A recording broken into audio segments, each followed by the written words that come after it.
Hello folks and welcome back to Rome Total War. I am Conostip and this is going to be part 33 of my Imperial campaign where I'm playing as Egypt. And I have finally taken the two Seleucid provinces or settlements that are on the eastern side of the map here. Hatra and Seleucia now do belong to me. There is this sort of rogue Seleucid army hanging about in my territory and it's kind of threatening. It's roughly a full stack, although some of the units are damaged, but it does have a good general as well. And I have dispatched this army led by Jehutimes Philometer, and he's tasked out with tracking down this army and eventually bringing it to battle. Hopefully this Seleucid general Aristarchus does not just sit on this bridge and make me attack him there. That could be troublesome, but I have archers. I do have archers, and I do have some Bedouin archers as well, so I do have some firepower. Does he have long-range firepower? I don't have any information really on him, I guess. And I don't really have any... I have a spy. Can you... Yeah, not really.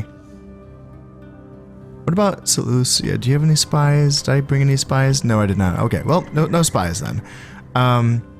There have been some brigand armies that have popped up here in the settlement of Arabia. A couple of 6-unit stacks that I need to deal with eventually. So I have this mercenary army here in Seleucia that can be sent down to deal with them. I think that I can just retrain these guys and give them the bonuses that will be coming with the awesome temple of Hephaestus, which is going to be the weapon upgrades, armor upgrades, and the experience upgrades. And yeah, that's been repaired now, so I can start retraining these soldiers, and then I will send them south to deal with those brigands. Not that they need the upgrades to do so, but I may as well since they are here in Seleucia. And then I will cycle them out, and I will retrain all of these units as well. And then this army is going to be pretty much set to march north, because the Armenians are going to be my next target. Now, I need to assemble my troops first, so it's gonna, it's not gonna happen immediately. But yeah, once he is retrained, his army is retrained, he will be sent north, and then hopefully you don't take too long to track him down. But then that's the same deal. Once you're done tracking him down, maybe you can help out taking the brigand armies, or maybe I will just send you straight to Seleucia so that you can retrain your forces, and then send you north as well. So that's going to be 2 armies going north. I already have a 3rd army up here that's already ready to go. Yeah, they're ready to go. And 3 armies is probably enough, but I do have this army as well.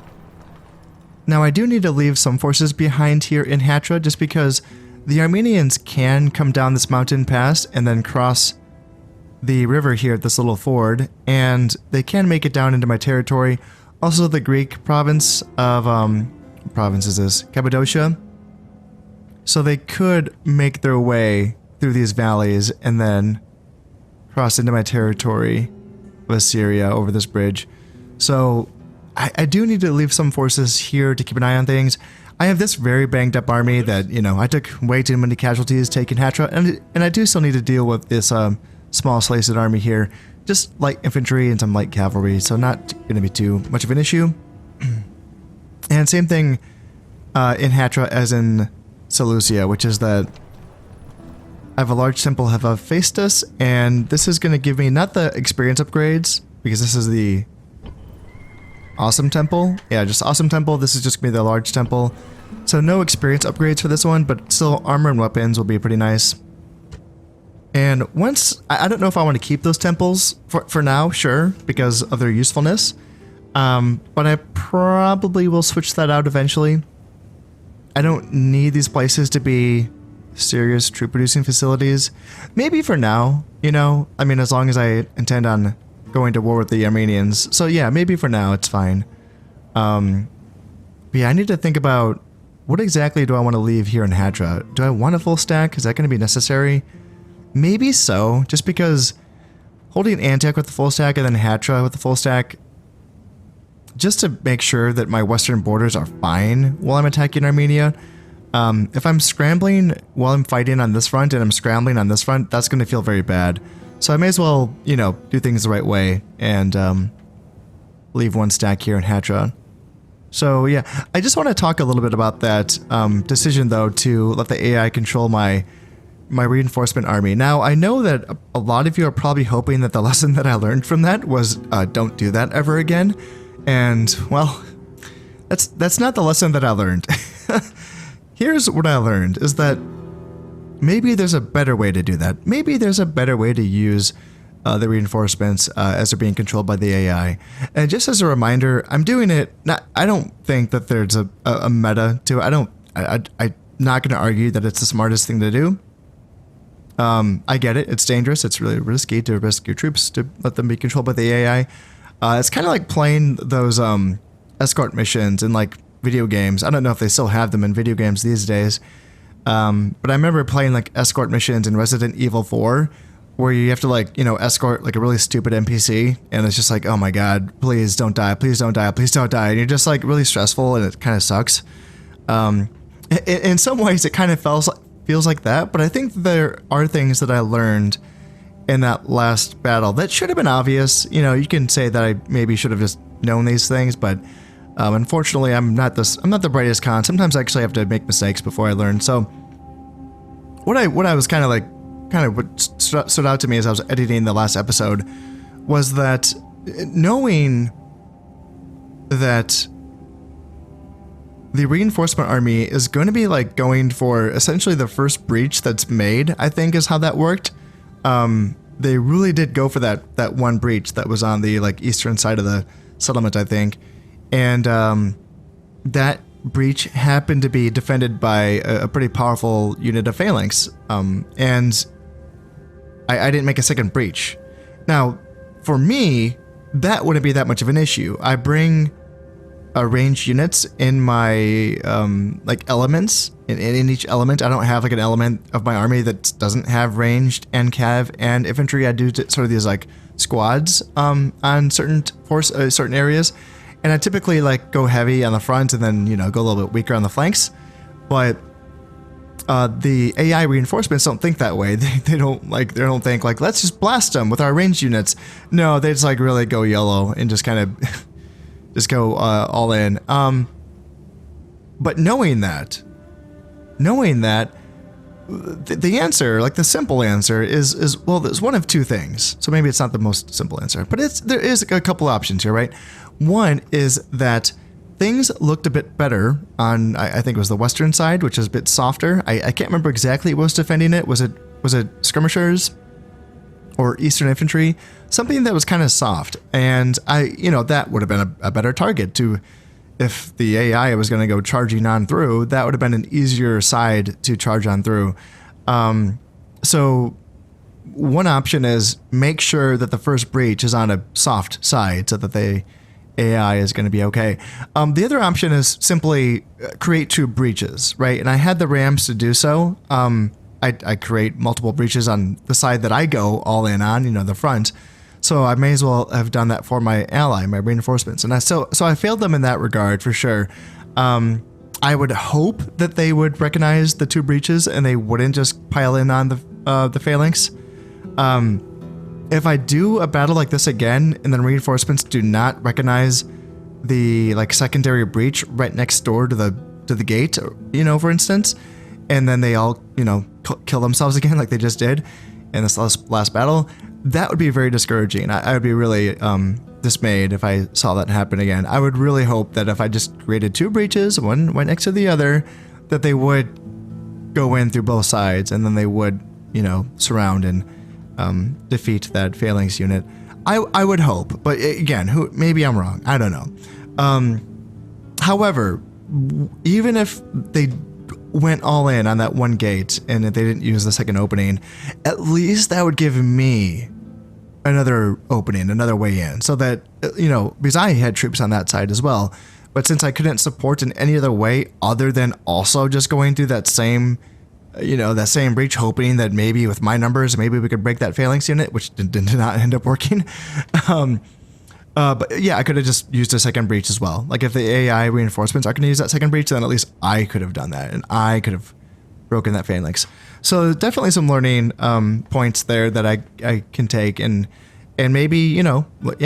make make this work. Make AI reinforcement battles a little bit less stupid. Also, I would have to imagine that that's something that happens mainly against phalanxes. I really hesitate to say that. But charging head on to the phalanxes is the really, really bad thing. That's the one that's like really, really bad. I'm sure there's other really bad things to charge on into, but the phalanxes are like the top of that list. You know, that just deletes stuff. So, I think that against other types of armies, it wouldn't be as comically destructive. But yeah, in that case, yeah, it was pretty bad. It's pretty bad. But anyway, I think you guys get the picture. Probably try to leave a stack here. Again, I'm going to be retraining stuff here in Hatra. And then down here in my core Egyptian territories, yeah, it's interesting. The Scipii will be my neighbors soon. I don't know if they're going to wait 3 turns for Siwa to fall. They might just attack. They may as well. I'm sure their army is capable enough. Yeah, I would say so. They got good heavy infantry. And the Numidians are not known for their good heavy infantry. So I would imagine that the Scipii, they could attack, but I don't know if they actually will. That has prompted me to start training decent infantry in my core Egyptian territories. I have a pretty old-fashioned army here, so it's time for me to start to replace the Nubians with some decent Nile spears, which I have going here. I could even bring some Nile spears down from Antioch if I wanted to. I've been starting to train these Pharaoh's guards are they coming from Jerusalem? I think they are. Yeah, Pharaoh's guards coming from Jerusalem. They're moving up to Antioch, and I could just fully replace these Nile spears and bring them down to my core Egyptian territories as well. Either or. It doesn't seem like it's too much of an emergency. We're not at war with the Scipii yet. So it's something to keep in mind. Also, yeah, I need to get chariots, and that's why I started to build the armor down here. Okay, yep, good. Two more turns before that's finished. And I can currently start training Egyptian chariots, so I should probably get a couple of those going down here. At least one. At least one. Maybe some camel riders. That'd be fun too. Yeah, I definitely want some camel riders. I know at least one of y'all tried to talk me out of it, but I gotta get me some camels. Come on, look at them. Come on. Look at that guy. I have to. Alright, so I have a decent amount of money to spend. My diplomacy efforts for now are going to be put on hold. I do not want to give up on diplomacy. I want to keep trying to play with that in this game and just see if there's avenues I can take to make it work and make it interesting and make it fun. Maybe not. Maybe it just sucks and maybe it doesn't work. But this is the campaign to try it with, just because there's a certain amount of freedom with this campaign because of the richness of the faction. So for now, I am not going to be talking to the Scythians. Their betrayal by breaking their alliance with me when I attacked the Seleucids was unfortunate. What I could have done is I could have sent a bunch of spies into these Seleucid territories and tried to cause a revolt, and then I could have taken the settlements off of those rebels, and that would have made it so that I didn't declare war against those Seleucids. So maybe that would have worked, or another option. I believe that bribing armies does not declare war, so I could have just bribed the Seleucid stuff. I imagine that would have been super expensive though, so maybe I would not have been able to pull that off. But there were options that maybe I could have played around with, but I was feeling like it had already been long enough since I had done anything aggressive, so it felt like it needed to happen. And I was hoping that the Scythians would have stuck next to the person just frankly bankrolling them. So yeah, that was discouraging, which is unfortunate. But you know what? Gotta learn these things. So the Scythians, if they're gonna stand by the Seleucids, they're gonna be their ride or die. All right, fine. We'll just wait until we've defeated the Seleucids entirely. In fact, why are they bringing troops from Tarsus? This is confusing to me. Why are they going west? I'm east. And they're allied with the Greeks, and the Greeks hold the rest of Western Anatolia. What are they moving towards? Is there something that I don't know? They're not at war with anyone else. They're allied with the Scythians and the Greeks, and they're at war with me and the Parthians. So yeah, it's not like the Brudii have crossed the shores. Yeah, I'm curious. What's this movement all about? Light infantry. Yeah, pretty light forces by the looks of it. Okay, but still, yeah, it's just kind of weird that they're all kind of abandoning Tarsus, you know? Yeah, this is not a very strong army here in Tarsus. So I could, you know, yeah, I could take it. I could. I think for now, I would rather to keep the Greeks bottled up behind the Seleucids. They are, yes, I understand they do border me here, but this is a real stretch. Like they have to really go on a journey to attack me here in Hatra.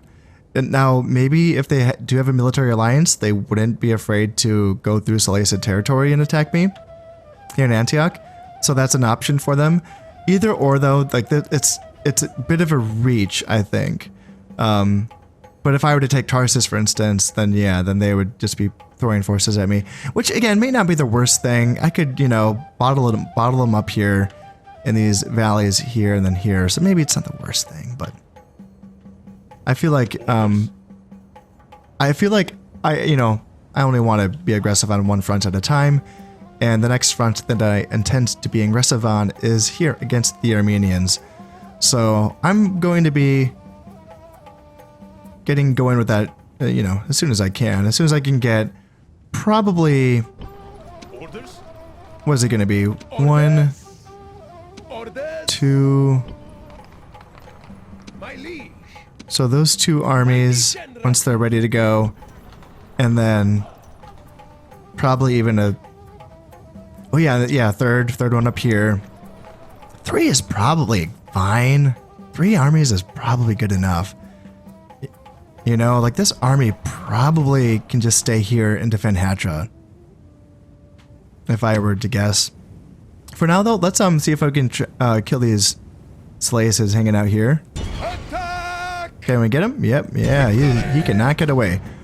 So 1,000 of my guys versus 455 of theirs, and yeah, so Peltas, mercenary Peltas, peasants, archers, and militia cavalry. Let's get them.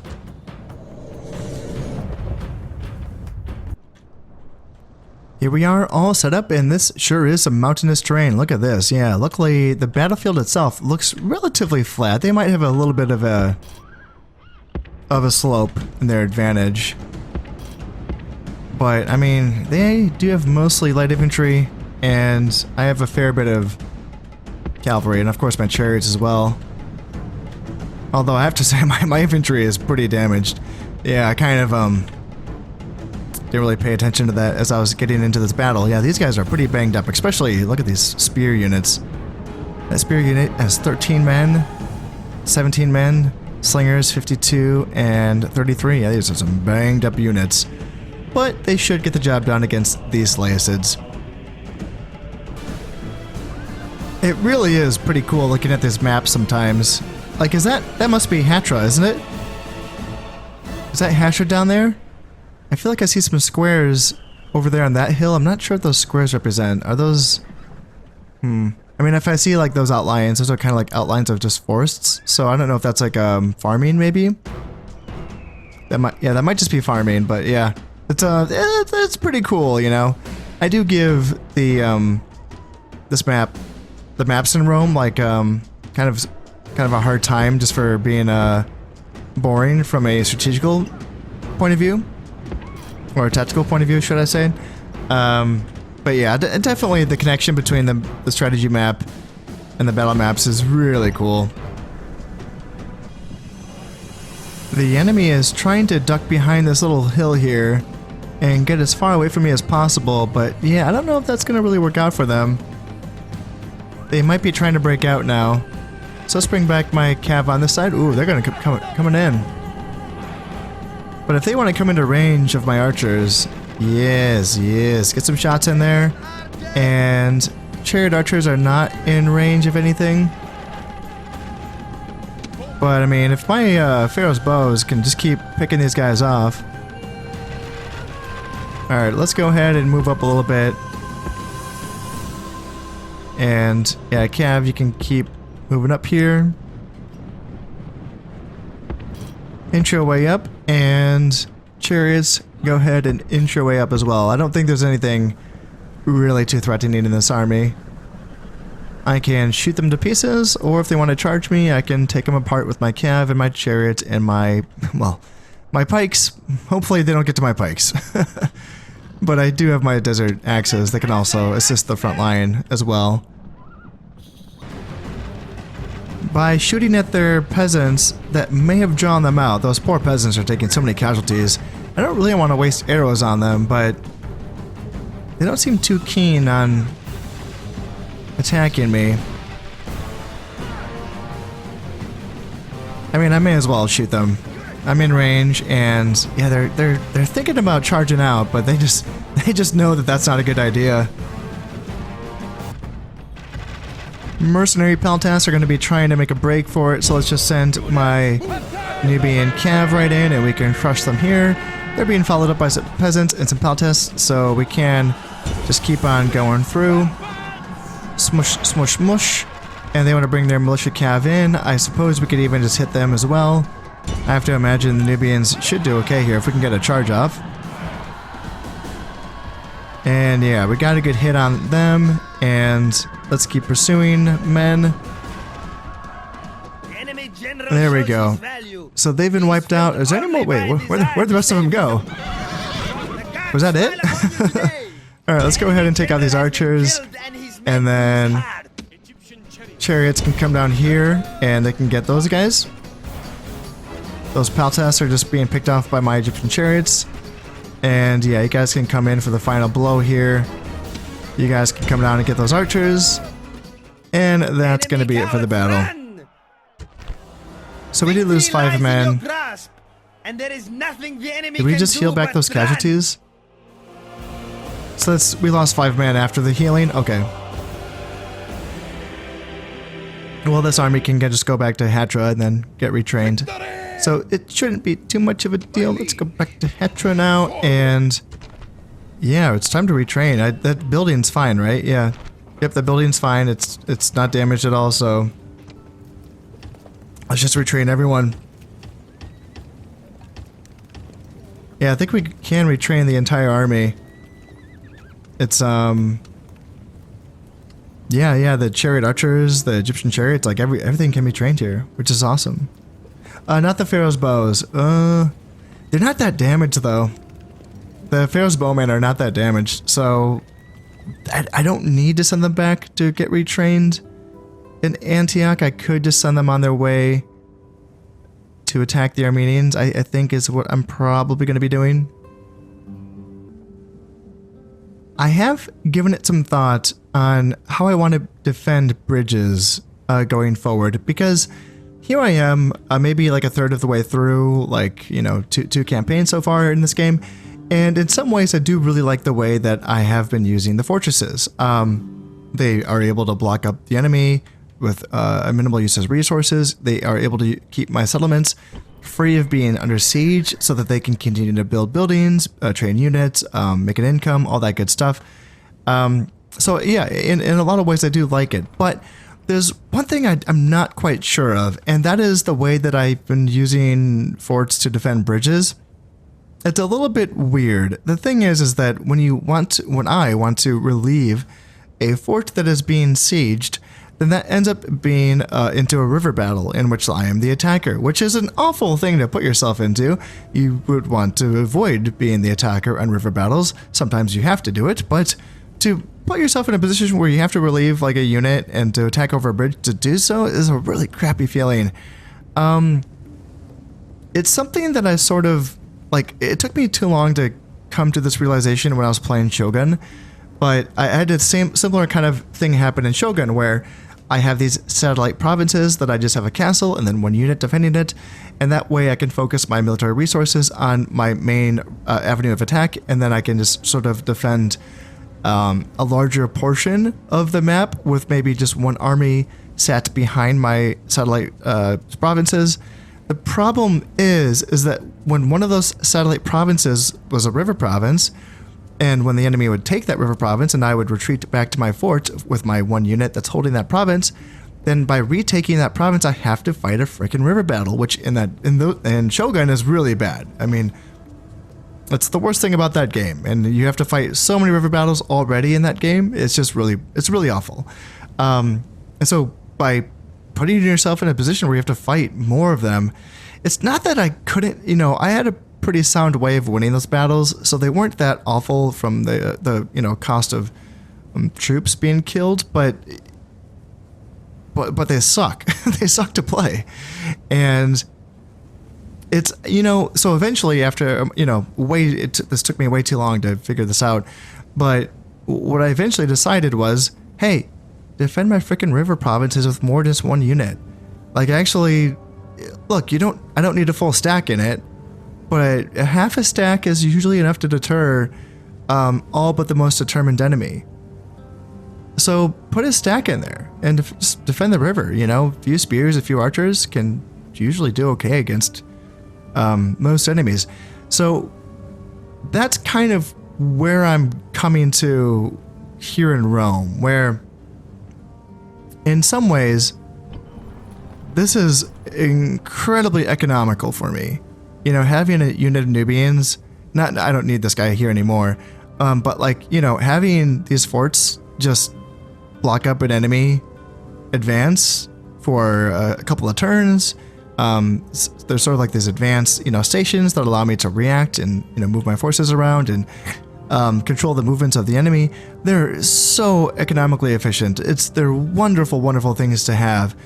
And by spending it, from this to say half a stack to defend a river is less economically sound. That's for sure. But maybe if I'm looking at it like this, like, hey, maybe I don't need my best troops to defend a river. Nubians. It's a little risky. Their morale is not great, but they're cheap. They are cheap to train and upkeep as well. They do have the phalanx, and so Nubians, and then archers, and maybe just a couple units of cav just to run down any routing units. Keep it really basic. Maybe even not that I have any artillery, but when I do have artillery, maybe get some artillery pieces to defend these rivers, and that way I can just have a good cost-efficient force for defending rivers. That's not a fort. I don't know. I'm really kind of I don't know yet. But if that is the decision that I finally came to with Shogun, so I may as well make it faster and get to that decision faster here in Rome. Because putting yourself in a position where you have to attack. Now here's the thing. So many of these attacks on these forts end up being aborted by the enemy because they just attack them with a couple of units, and then they see the full army coming and they go, oh, well, we don't want to fight against that. And then they back off. And that happens in many, many cases. The other option is to place the fort on the other side of the river, right? Well, see, that makes me a little bit nervous, because that, I would imagine, would instigate the enemy into attacking that fort. As it is, when it's on my side of the river, well, it's in my province, and that doesn't cause any sort of public relation issues between myself and the other faction. Even so, you might think, okay, well, just do it when you're at war with that faction. Like if the Greeks were to declare war against me, then I'd be justified to have a fort on their side of the river in this province of Cappadocia. Well, again, I'm not too sure about that, because if I were to use my Julii campaign as a frame of reference, I'm at war with the Germans pretty much this entire campaign I've been playing. I've been at war against the Germans. Let's scoot on over here to talk about it. And there's a bridge right here. I have a Euvenum, and the Germans, I have my fort set up on my side of the bridge, and the Germans have tested the waters a little bit. They attacked, and I think I have had to fight them once or twice up in this area. But despite the fact that they have been at war with me pretty much the entire campaign, it's been a very quiet sector of the campaign. And that's a good thing because I can't really afford to have good troops defending this part of my empire at this point. And what I'm afraid of is if I put that fort on the other side of that bridge, I feel like that would really draw them in. And they would really start pouncing and attacking that fort. And just by being on their side of the river, they might become more aggressive towards me. And I might get worn down by just their, whatever, their aggression. I'm a little bit worried about that happening here. Like this as is a bit outstretched. It's kind of out of the way. The Greeks might not declare war. Maybe, I don't know. But by putting a fort here, I feel like that would really kind of draw them in. That's just my feelings. So I would like to know your feelings on this. How do you like to use forts, or when it comes to rivers, and do you just put an army there instead? Or what? I would like to hear your thoughts on it. In general, there hasn't been that many instances where I've had to attack over a bridge against an enemy army that's besieging one of my forts. It hasn't happened that many times. It happened more often in Shogun. So that became an issue that I had to eventually change, and I had to solve that. Here, I'm not quite there yet. So maybe I can continue to get away with this. The simple answer is, well, there are armies that are pretty good at attacking over bridges, over rivers, and they typically have a lot of archers in them. That was the main reason why I lost the battle, was attacking the Germans. In my Julii campaign, I didn't have enough archers. I think it was fighting right here. Was it? Yeah, it's north of Lugdunum. I didn't have enough archers, so I lost the battle. And this is how you're supposed to win the river battles in Shogun. So I'd imagine it's very similar to how you win river battles here in Rome as well. So I guess that's kind of the easy answer, is to like continue to do what I'm doing, but then when I have to fight over that bridge, just bring the right army, and it's shouldn't be that bad. But again, I would like to hear your thoughts on this. All right, that's enough of that. In Sidon and Jerusalem, I'm going to continue to work on my military infrastructure to try to, get the best possible armies eventually available to me. Because these are the settlements that have the 2 temples that do increase the armor and weapons and experience to my troops. So, here in Sidon, what do I want next? City barracks for some desert axes seems good. Elite cavalry stables for Nile cavalry. Or catapult range for Pharaoh's bows or onagers.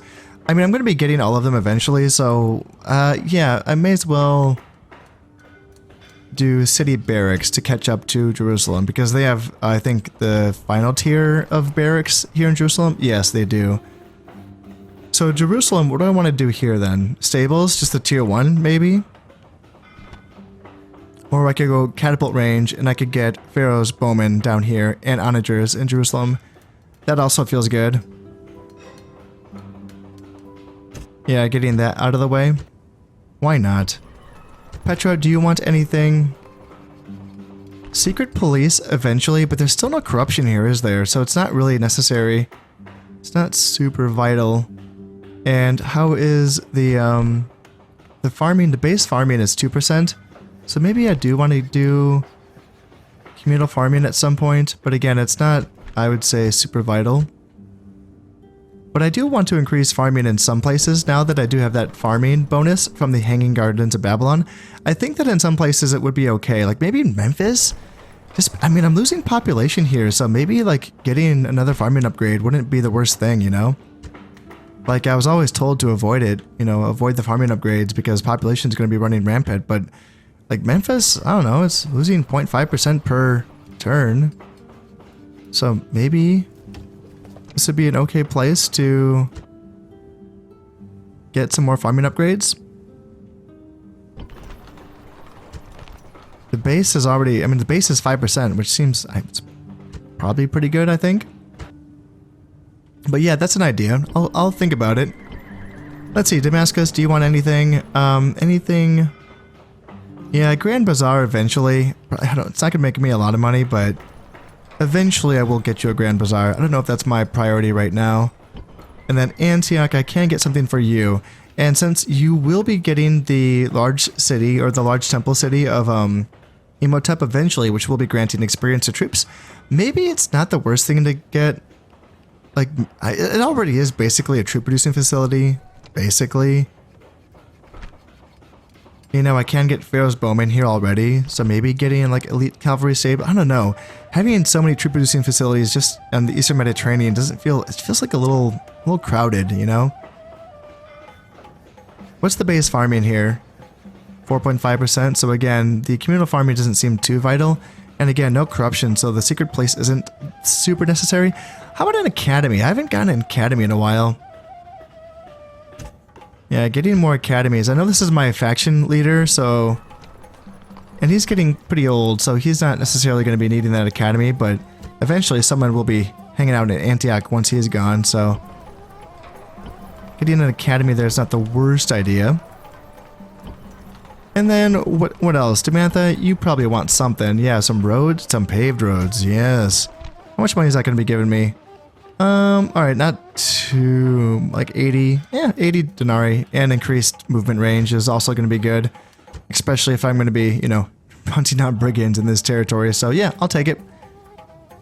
Let's see, Susa, you are working on the public baths, and then Arsacia. Arsacia does have corruption, don't you? Yes, you do. And it's already being reduced by, okay, not much. I don't know, why is that being reduced? And why is there devastation here? Is that just from before?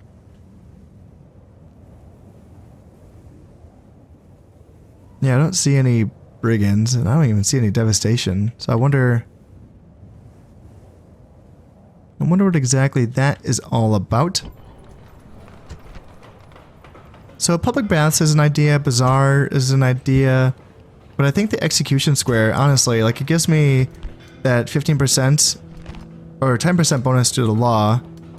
And then I can get upgraded to that, was it the Secret Service HQ or something like that? But yeah, 10% bonus to the law, and that is going to be reducing corruption from 593 to 466. So that's that's a good chunk. Yeah, over 100 denarii extra per turn I will be making. So let's get that going here in Arsacia. And I was thinking about disbanding these boats here, these two triremes. But I don't know. I mean, pirate boats could come around and maybe blockade this area, and then I'd have to build these boats again. And I do intend on using these boats eventually to move my armies up here to Camp Sakai. Not anytime soon necessarily. How much am I paying for their upkeep? 150 per boat. I don't know, 300 denarii. It doesn't seem like there's bigger wastes happening right now like that. That's a bigger waste that I would say, but yeah, I'm not too worried about those two boats, I suppose. With my taxes all set up and my units and buildings all queued up and ready to go, let's drop a save. Let's end this turn. And I'm curious to see, is there any movement on my borders? Anything suspicious looking at all? Nope, nothing seems to be heading down this corridor, heading towards me. And the Armenians are still staying in their place as well. I'm a little bit interested in that. I wonder, yeah, they don't seem to be like super keen on attacking me right away, so I'm happy to see that. Oh, yep, we have ourselves a Seleucid spy. I have an assassin here. Nope, I have a spy here. Okay. Thought I had an assassin. Did he? He must have died in a tragic spy killing accident. Yeah, I guess I have to train up another assassin. Because I got two Seleucid spies there. Alright, yeah, that's not what I want. And a Scipion diplomat. Thracian diplomats. Yeah, there's plenty of assassin targets in the neighborhood. The Scipii, they've taken Siwa. Okay, yes, this is my neighbor now. These are my neighbors. Principes. Early legionary cohorts and legionary cohorts. My goodness. Yeah, 4-star General Herennius Stilo. It's a pretty cool name. All right, well, I mean, can I even beat this? It's a pretty one-dimensional force, isn't it? Very little cavalry, so yeah, maybe. Yeah, I could probably beat that, right? Maybe, yeah. Some settlements aren't happy. I wonder what that's all about. Wouldn't be solicited spies hanging out in my settlements, are there? Oh yeah, how about this too? Yeah, this guy's just moving. He's moving and a grooving. He's trying to get to my. And I can't catch him, can I? Mighty General. Yeah, he's really outside of my range. Okay, he really. Does he have a trait that makes him faster? I don't know. Well, my goodness, do I need to bring down my Antioch army to like trap this guy? I think I do. And if that's the case, then I need to put up another fort again to block any potential escapades coming up from Tarsus. Alright, what do we have? 14,000. Yep, I'll take it. The largest faction? That would be me. Yes, yes. Most advanced faction? Yeah, I'll take it. Yep, most advanced faction. Agent found. Yes, I see him. Thank you. Faction announcements. Let's see. The diplomat in Etruria. Where is that? Okay, so the one that was talking to the Julii. New family member. Perfect. Teos Alexander has been married as well. Perfect. Love to see it. 31. Start making some babies, sir. And retinue expands. Aprius Soter. So diplomat has gotten +2 to influence. Master Smith, 10% discount on unit training costs. Who and where are you? Nevert Auletes. Master Smith, a highly skilled man, able to look after all the weapons of an army with his assistance. 10% discount on your training costs. Okay, alright. Well, I've already trained everything that I needed, so thanks. This army's full now. But maybe that'll be useful later. He's 22, so there's a whole life ahead of him. And let's see, another diplomat. Tahotep the Builder. Priestess of Isis, +1 to management. Jeez, man, this guy, he's still around. Tahotep the Builder, 81 years old. My oh my. Priestess of Isis. Increases of chances of having children. Well, way to tease him. Jesus. I mean, come on. And +1 to public health and +1 to management. So he's receiving public health, yeah, so he has 10% to public health, and so okay, so yeah, 5% of that is from the sewers, and then the other 5% is from that priestess Isis. I would like to get some of that retinue if I could off of him. I know I was a little suspicious of like using that ability in this game to kind of make these people invincible and to trade them off of characters. I don't know though, like it's kind of fun. Like +1 valor to general's bodyguards, that's a pretty sweet one right there. Shield bearer. And you can have some pretty dope retinue combinations for sure. So that's probably something that I'm probably not going to worry too much about that in my current campaigns. Like maybe, I don't know, if I get more cognizant of it, then yes. But more so like in future campaigns, I might do better at that. I was a little hesitant of kind of, I don't know, it just feels a little bit cheesy, but in some ways you have to like, for me, I'm talking about myself, I have to choose between trying to play, you know, realistic, like quasi-realistic campaigns and also, you know, but also let's have some fun here, for sure. I try to balance that fine line between those two things. So, yep, a lot of buildings have been built, so that's perfect. And Bastra, can you now get a shipwright? And yes, more money for Bastra. Hell yeah, that's going to be good. And yeah, we have some units recruited as well, and some spies as well. I need to get some more spies up in Antioch. A lot of stuff retrained. Ooh, that's a long list. Alright, sweet.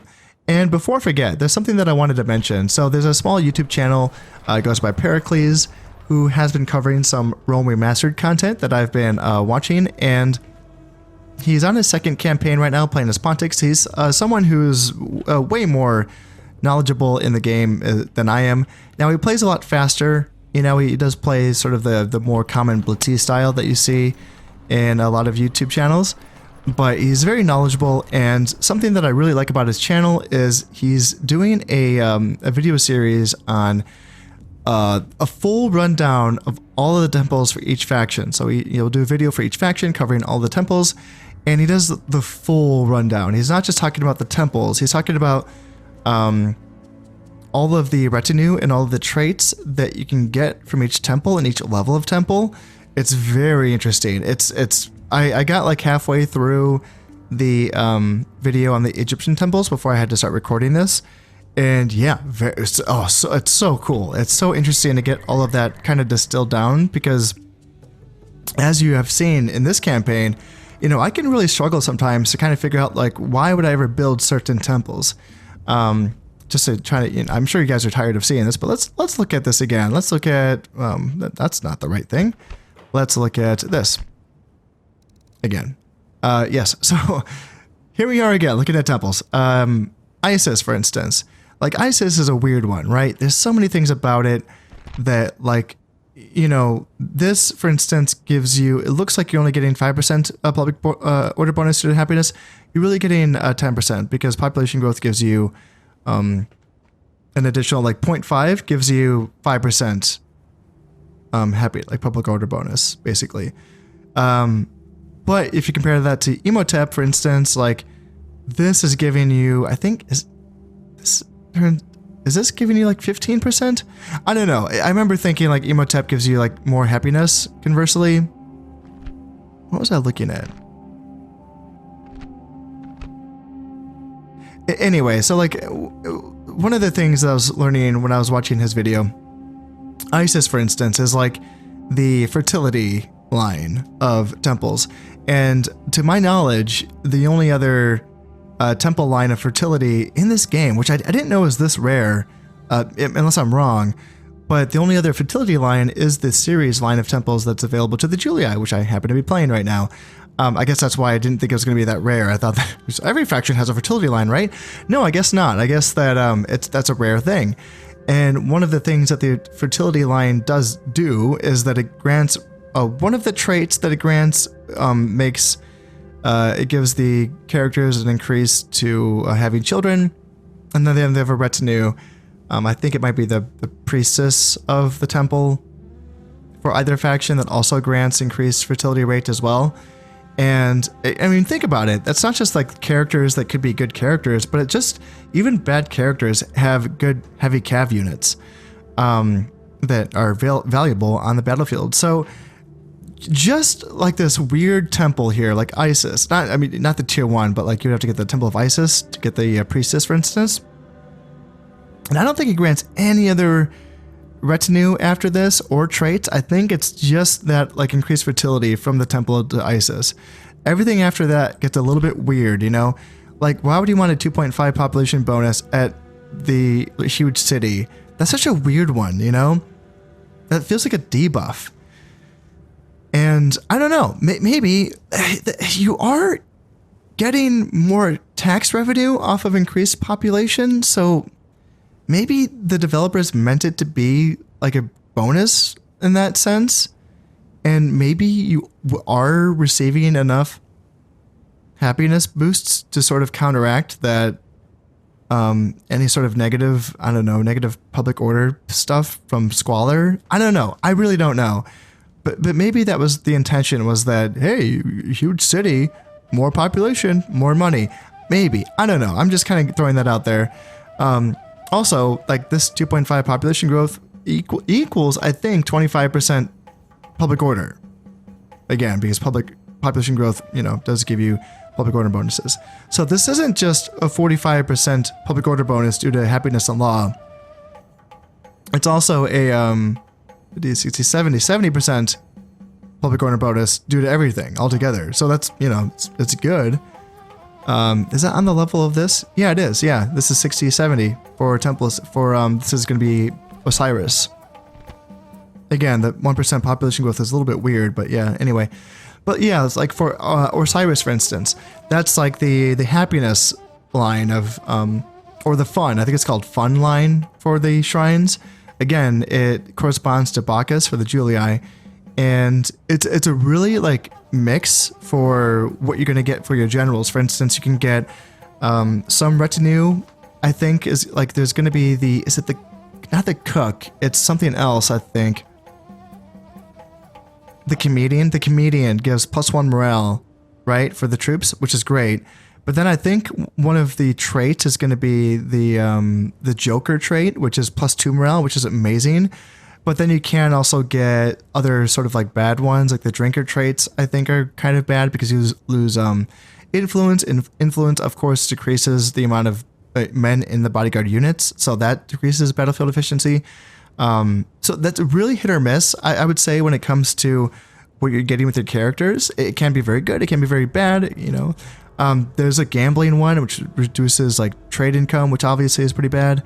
But Osiris does give the good retinue for your agents. So your spies and your assassins will be getting like the courtesan and the dancer, which will be boosting their effectiveness as well. So like you think about the Shrine to Osiris as a place where you'd want to be training like, you know, those agents, for instance. So you get like these weird temples that you might not really think about building right away, but you might think like, hey, I want this character to have more sons and daughters, or I might want my agents to be, you know, have better experience.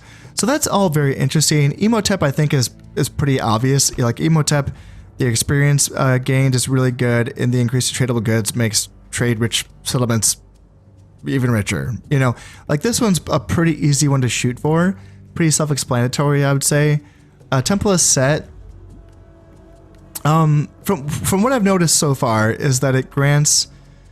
What is it? I think the Priestess of Set gives like a decrease to agent training costs, I believe, and then I think that there are traits associated with that which further decrease the agent training costs, or maybe that's just the usage of agents will decrease the cost of agent training costs. I'm not sure. I haven't gotten to that part of the video that Pericles has made that talks about set, so I'd be interested to see what else is associated with that. And then same thing with Horus as well. Horus again goes side by side with Imhotep, where it feels OP. Weapons are great. Law 25% will, you know, increase money essentially that you're getting in corrupt settlements. So like that seems like a pretty obvious good one. But yeah, I would like to finish that video that Pericles has made on the temples for Egypt. It's very interesting for me. And if I can remember, I would like to like put his channel into the description for this video because he's a small channel. He's trying to get going, and if you guys want to watch some Rome Total War content that is faster than me, he's your guy. He really knows what he's doing, and he does play quite a bit faster. So I do recommend you check him out. All right, moving on. Let's now bring these mercenaries. They're a little bit banged up, but they have a couple slingers and then one Nile Spear who also, he didn't get retrained, did he? Can he get retrained, actually? Oh, yes, he can. All right, let's just stay here in Seleucia for one more turn so that that unit can get retrained. And then we will send them on their merry way down to hunt some brigands. Yeah, that'll be lovely. And for you guys, I suppose... Wait, can you train Desert Axes? You can. Man, this is good. All right, yeah, let's start sending some units in here as well. My liege, mighty general, orders, leaving the army. Can I retrain all of those guys? 1, 2, 3, 4, 5. Yep, and let's just send one more in here. My liege, leaving the army. Perfect. There you go.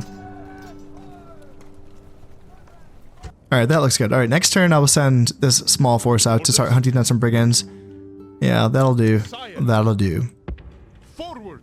And then you... Yeah, I guess you just have to keep trailing this guy. Feels kind of dumb. Palmyra, at least it does... How old are you? You're young, yeah. Nocti Epiphanes. One command, good attacker. +1, +2 to your general's hit points. Yeah, that's a good one. And oh yeah, that's another good one about the Imhotep line of temples, is that it's the healing line. So you will be getting like increased casualty replenishment and oh, but it does go like either or on if your general gets hit points or not. There's a trait that gives your general hit points. I think it's like in the pink or something. And then feeling poorly is negative hit points. And both of those can come from Imhotep, which is interesting. You know, it's not like guaranteed, like it's all good, right? It's, you know, one's good, one's bad. But in general, like, you know, having increased your general's hit points, but also having increased to your casualty replenishment, like those are very good things, right? So it's interesting. All right, so Palmyra doesn't really have anything to defend itself. It does have a, is it the stone wall? Yeah, it does have a stone wall, so at least I have that.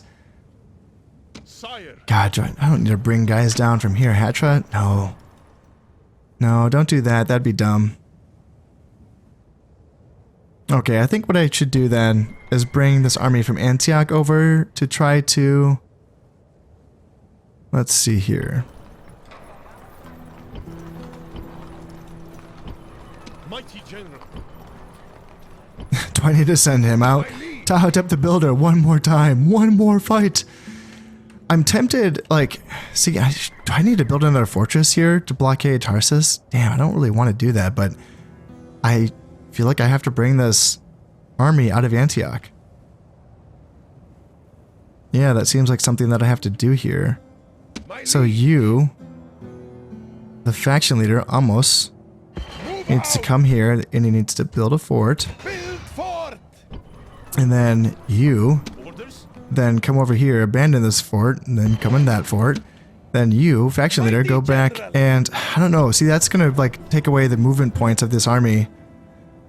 So I don't really want to use Amos, because then they can only go to here, whereas if I just brought the army, they could go a little bit further. I don't know, actually, it's not that much. Yeah, it's a little difference. He can go to like here in the army, the foot soldiers can go to about here. So yeah, it's a difference. I think they should probably travel out by themselves and then maybe meet up with Nocti Epiphanes. Yeah, maybe that's going to be the way. It's not a full army, though. Pharaoh's bows, Nile spears, only one desert axe, 3 skirmishers, and 2 slingers. Gosh, I thought this army was fuller. Mighty general. I guess not. Yeah, interesting. My liege. I do have some Pharaoh's guards. You're not a Pharaoh's guard. Sire. I thought I had a Pharaoh's guard up here. Orders? I guess it's just you. Yeah, you, and then I have one down here. No, oh yeah, it takes 2 turns to train. That's right. Yeah, that's right. Right. Okay, well... Yeah, this army is not... Mighty general. Mighty general. Orders? Not a full army. What am I doing? Just do that. Alright, yeah, they need to start making their way down. So let's do that, and then this Pharaoh's guard, yeah, I can't meet up with them, damn. He can meet up with them in the next turn, that's fine. And then, instead of letting him get caught up in the settlement and put him under siege, let's have him meet up with the army so that he can lead the army in. And, ooh, I could train some Eastern mercenaries. Is that what I want? I might want it, actually, just to... I have a lot of skirmishers in this army. Yeah, this is not how I wanted to design this. I don't know. This just kind of happened. This was an accident. I do have some more chariot archers here in Damascus. Is that... I already have 2 chariot archers, but again, like, I'm not... Beggars can't be choosers, so... What's the population loyalty? Alright, so I could fix that. I don't have to worry too much. Yeah. It's kind of a ragtag force, but it'll do, I think. Alright, let's lower some taxes here. Oh, you can just go in. Yeah, there you go, peasants, let's go! Raise those taxes. Just kidding, you are not gonna get off lightly. And, yep, lower that, and I think you need it lowered as well. Perfect.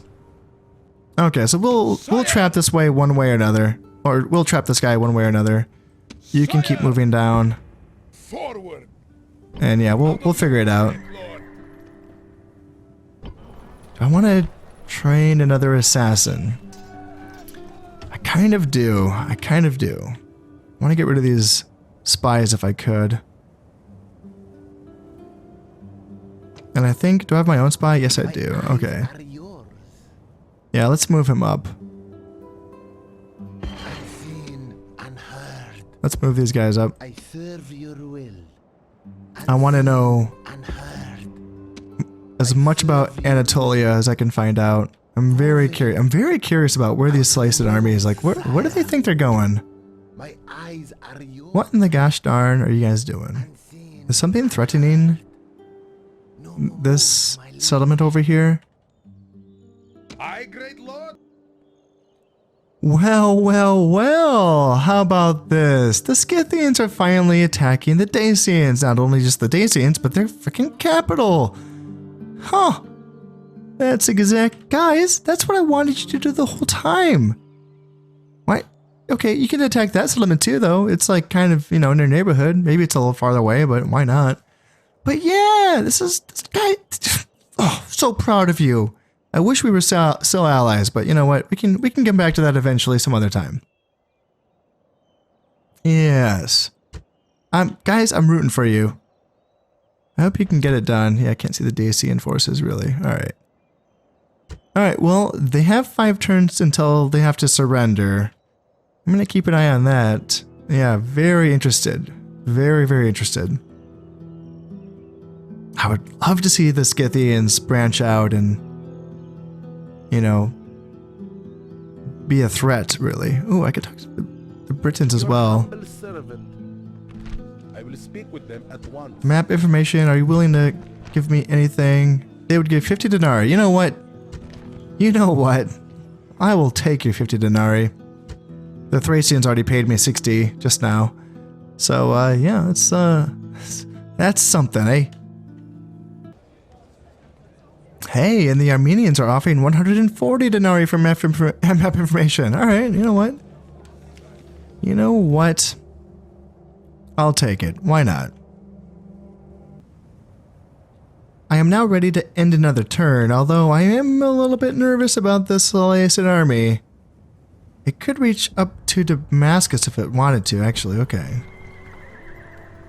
Yeah, I'm curious what it's going to do. I have an army nearby, for sure, on both sides. I'm ready to sandwich this army, so... let's get almost back into Antioch. Yeah, increase the money that we can make there a little bit more. So this fort's going to be disappearing. That's fine, I suppose. That's okay.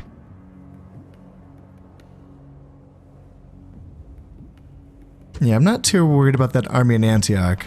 Or that army in Tarsus. But I don't want to be leaving Antioch lightly defended for too long here either. Okay, let's drop a save. Let's see what this army does. We've been doing some cat and mouse for quite a while with that army. And, oh, holy shit, here we go. Okay, Scipio's going right on in.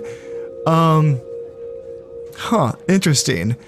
So we can either give them 630 denarii, or they will attack us. And, I mean, that's not a lot of money. I can easily pay that. I'm just curious, though, would they actually, stand by that? Or would they, accept that money and then attack anyway right away? I'm going to accept it just because I'm curious. I just want to know. Also, why does their diplomat look like that? Isn't that kind of... Is that the Roman picture of diplomats? I don't know. It looks kind of Middle Eastern, kind of, but what do I know? This is the Scipia, right? Yeah, okay. Let's accept... I'm just curious. I'm curious. I want to know, does it actually fend them off? Yep, my acceptance is as gracious as it is sensible. Sure. Sure. Do you want to trade map information? Oh, dear.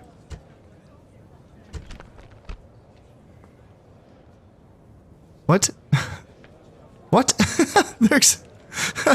Okay, so they're demanding my map information, or they will attack. All right, let's just. I gave them money and map information. Let's see if that doesn't deter them or not. Did they attack anyway? Oh, almost the killer. He's dead. Yes. All right. That's it for him. That's it. His last act was giving in to the Skippy Eye. Oh, that's not a honorable way to go. Okay. Yeah. So perfect. The Slaycids are like right in striking range of my army. That is. Yeah. He's right. He's right where he doesn't want to be. And my settlements just keep on getting upset. Yeah, they're not doing too well. Oh, brigands, how fun. Judean zealots. God, those are tough units. Those are some tough motherfuckers. Yeah, people are not happy. But the Scipii haven't like moved out of Siwa, so that's something. Yeah, interesting. Alright, treasury total 14,000. Yep, looks good. Earthquake. Not good. Luckily, no one died this. Wait, characters affected. Mishwar Philadelphos? Who the hell's that? No citizens, no soldiers were killed. And that was... Holy shit, whoa, look at the ground, whoa, holy shit! Mishwar Philadelphos. Was that one of my spies? God, that's crazy. Look at that ripple in the ground. That is wild. Yeah, the natural disaster effects in this game are pretty cool. You know, we didn't get any of that in Shogun 1 and Medieval 1. I have to say, pretty neat. It just sucks when it kills your generals. That sucks so much. But yeah, that's like messing up the Greeks, isn't it? Like they're getting messed up. Maybe even the Slaycids too. Yeah, they might have gotten messed up as well. I don't know about this army. They look like they might be fine-ish. But yeah, these guys definitely got messed up. Yeah. Alright, yeah, earthquake. Sucks for them, not for me. Okay, the Scipii are the most advanced. Alright. And let's see. Yep, a spy. Yep, he died. With the will of God is how he died. Yep, spy died in Galatia. That's too bad. That's too bad. Alright. New faction leader, Nakrak. That's you, right? Yes, it is. Yep. 40 years old, and I would say you're probably ready. You're not someone... So, yeah, so Alexandria has the Temple of Imhotep, and he has the feeling poorly trait that I just was talking about. He has the Priest of Imhotep, which is good because improves the chances of casualties recovering and puzzle management, all that good stuff. The good... Like the Field Surgeon, I think that's from the Academy, I believe. I think so. Master of Balmer, I'm pretty sure that's some Imhotep as well. +1 morale for all troops on the battlefield and +1 command when attacking. Yep, that's a good one. But yeah, oh, that's not... Okay, so this is not good. -1 morale for all troops on the battlefield, +1 in public health, improves the chances of casualties recovering from their wounds. That's a weird one. Spice Merchant, yeah, that's good. 10% bonus on all trade income. It's probably a good one. But yeah, it's interesting. You can see, so like some of these are from Imhotep. Like feeling poorly is from Imhotep. Understanding of natural philosophy. I don't know what that's from. Would that be from Imhotep? I don't know. Maybe, maybe not. Testy, Devout, Gatebreaker. So yes, he is my new faction leader though. And he's more of a governor than a general, I would say. Overall. But he's been in Alexandria his whole life. Like, you can't really blame him. I haven't really done a good job of training him up. I've just kind of left him there, which, yeah, it's my bad. I need to be better at that. So yeah, new faction leader, new family members, Teti and Amasis Alexander, okie dokie. And some buildings are built, and some troops were trained. Perfect. And war declared between Parthia and Scythia. Oh shit. Oh my god. Who's attacking? The Parthians are attacking the Scythians. How? No, you do not do that. You do not attack the... No, how dare... Bad Parthians. How dare you? Oh, god damn it. Scythia! Scythia, if you could just be my friends. I could help you. I don't want to go through all of that work of building that alliance back up again because I was thinking, you know, I could take the Scythian territories and trade them back to the, I'm sorry, I could take the Parthian territories and trade them back to the Scythians and try to rebuild that alliance. But my war with the Seleucids is not over. I'm gonna be, I have at least two more settlements to take. Tarsus and then this one over here in Ionia. Yeah, I have two more settlements to take. So I don't want them just to like break that alliance again after I've, you know, taken Parthian settlements and given it to the Scythians. I just don't want to lose all of that work that I've built up again. So, damn, is there any way I can help? Is there anything that I can do? I mean, if the Parthians take Campus Alani, I could just take Campus Sakai and then hold on to it until later. You know, like I would still have, this would be a buffer then. This province would be a buffer between like me and the Scythians, because I'm worried if I just like straight up border the Scythians, I'm worried that they would attack me, because if there's like an anti-player bias, I would worry about that. So I don't want to just like, you know, take these provinces or these settlements and then just like sit on them and then hope the Scythians don't attack me. I feel like that's a little bit too risky. So yeah, hopefully the Scythians have some troops in the neighborhood, but probably this is a big neighborhood. So like the nearest settlement to Campus Alani, can't even fit it on the screen. Look at how far it's so far away. Oh my God, it's gonna take them forever. It's gonna take them forever to get there. God damn it, Scythia.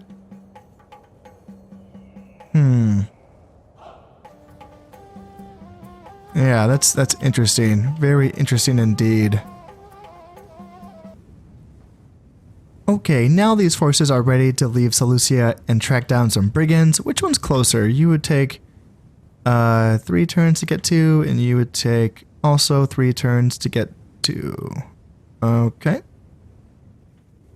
Let's start with you guys first, and we can also meet up with these archers that we're going to come over from Susa. Let's just make sure I didn't grab the wrong guys. I want to make sure. Yep, you still have 4 Nile spears. Perfect. And yeah, that looks good. All right, so this archer can go there. And then, yeah, you guys come down. Let me set this so I don't forget. You guys are going to attack those brigands. That is your job. These guys have been traveling forever. These Libyan mercenaries, literally, I just like hired them for some reason, and I was like, oh, I don't know, let's make them meet up with my eastern armies. It's been like 10 years. These guys are just like still going. You'll do something eventually. They did participate in the fight, like by Bostra at one point. They did kind of like right place, right time kind of situation right there. So there was that. So that was good. Now, Teos Alexander, I tried to have you build some watchtowers like along the river, and that did not work. Like you could not build a single watchtower. I was not allowed to, so that was unfortunate. But this army, like, are you guys ready to go? No, I have 2 more Nubians I need to retrain. All right, so almost ready to go. I think for now, let's go. You come here, and then this army can come out, and then these guys can come in, and you guys get ready to be retrained as well.